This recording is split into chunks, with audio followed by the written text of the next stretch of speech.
지난해 정부 규제로 주춤했던 주택담보대출이 부동산 과열과 함께 다시 늘어나고 있습니다. 서울 일부 지역 개발 소식에 집값도 들썩이고 있는데요. 정부는 투기 지역 지정 확대 등 추가 규제를 고심하고 있습니다. 김희슬 기자입니다.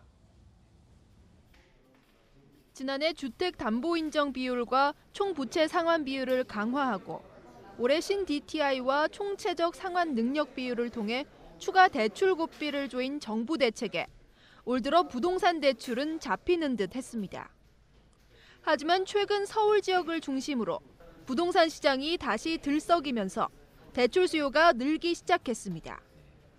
KB와 신한 등 5대 시중은행의 지난달 주택담보대출 잔액은 전월보다 2조 300억 원가량 증가한 390조 원을 기록했습니다. 지난해 부동산 규제 이후 1조 원대로 반토막난 주담대 증가액이 4개월 만에 다시 2조 원대로 늘어난 겁니다. 통상 한여름철은 부동산 거래 비수기지만 지난달 서울 아파트 매매 거래는 지난 3월 이후 가장 활발해졌습니다. 집값 상승을 자극할 수 있는 서울시의 여의도 용산 개발 계획이 나온 이후 급매물 위주로 거래가 소화된 영향으로 풀이됩니다.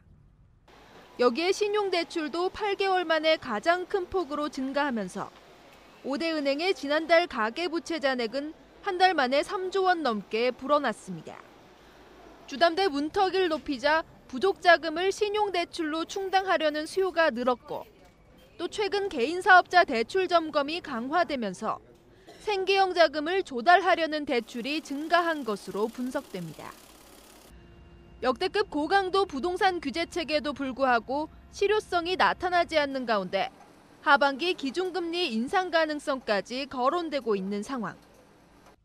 정부는 부동산 과열이 확산될 경우 투기 지역과 투기 과열 지구 등을 추가로 지정하는 방안을 검토하고 있습니다. 머니투데이 방송 김희슬입니다.